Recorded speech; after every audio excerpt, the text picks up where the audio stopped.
It's Nolan. What's going on, beautiful people? Welcome back to another episode of the Pen Game Elite Podcast. Today, we're going to be talking about Megan Thee Stallion and her brand new song, Cobra. As y'all know, this is her first release on her brand new company, new label, Hot Girl Production. So this is a big event for her. Whether or not you like this record, Megan Thee Stallion is a fully independent artist for the time being. We don't know how long she's going to remain independent, if she's going to put out a full album in this fashion, build up her stock, and then go do a deal, or if she's going to capitalize off of the success of this single and then go get a deal, right? And then do possibly a joint venture with a company, which may be a bigger sack, a bigger bag, and then a bigger event for her when the album drops. I don't know what her plan is, but we're going to get into all the information that we currently do know in just a few minutes. All right. Now, Cobra dropped last night.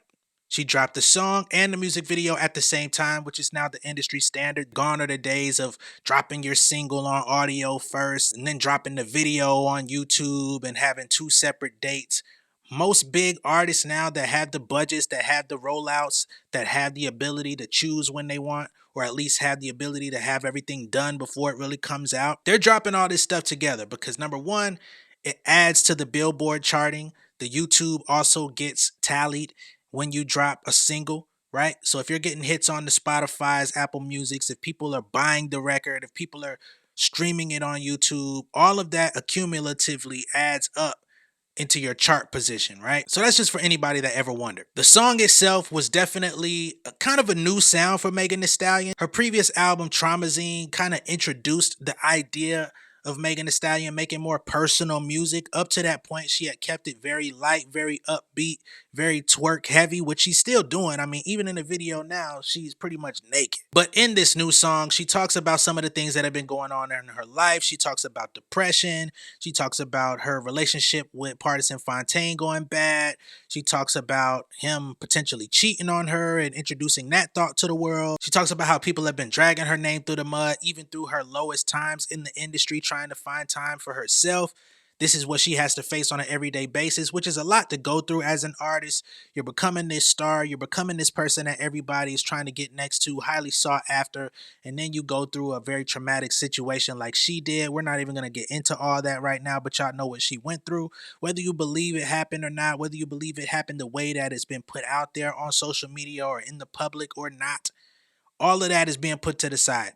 For anybody just having those eyes on you consistently and people always forming an opinion about you without fully knowing you or knowing you at all is a lot to weigh on a person, especially when you're being broadcast to millions of people every day. Every single thing that you do is being critiqued, being emulated, being watched closely by your label. Your friends are watching you with a close eye to see what you're doing, how you acting, because they keeping tabs on stuff.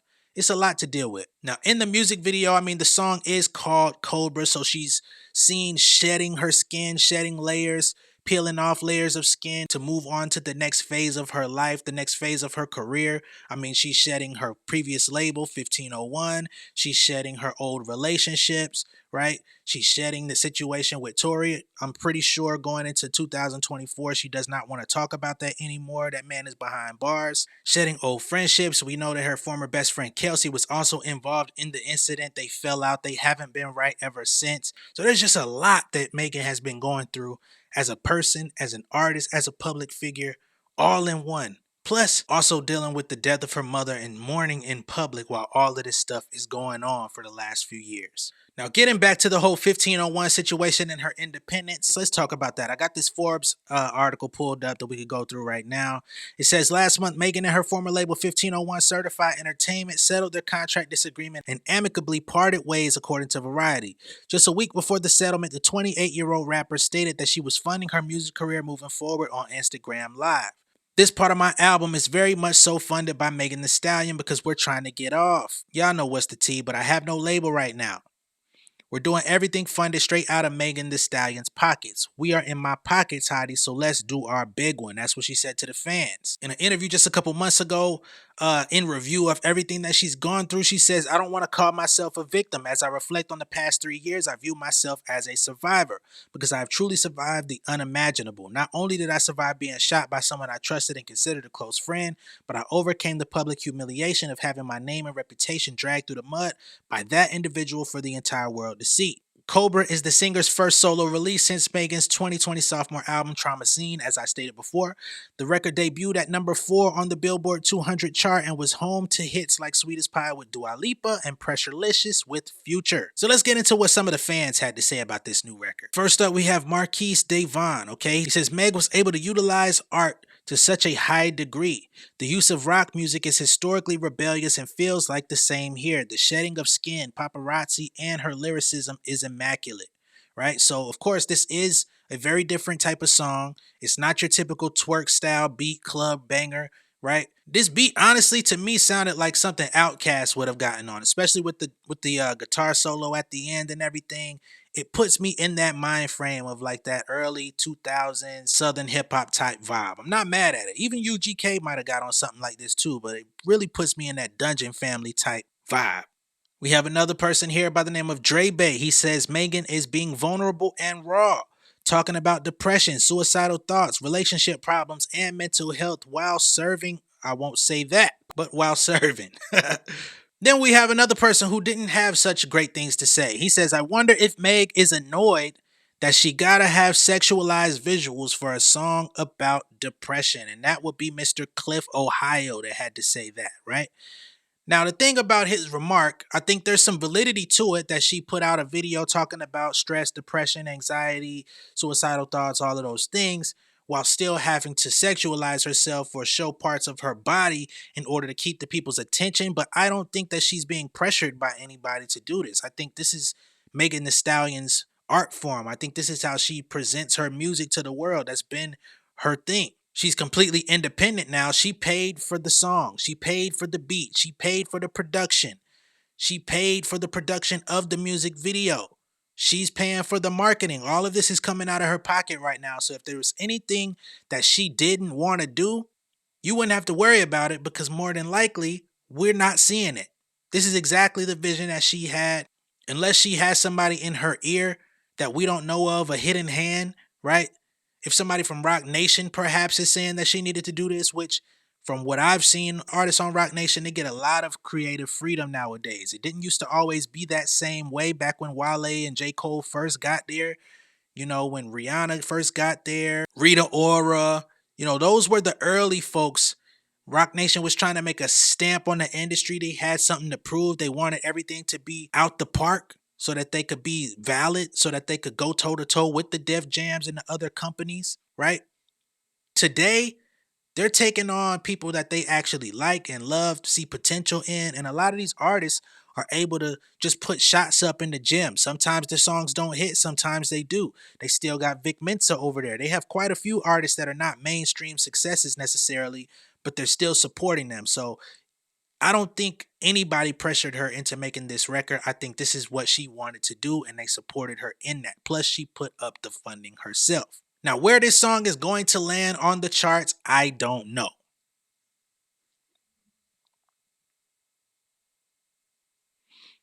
The video has 1.2 million views overnight, so it's doing well. I mean, over a million. It's not in the millions just yet, but it's catching on. This song is definitely going to be a grower, not a shower. You feel me?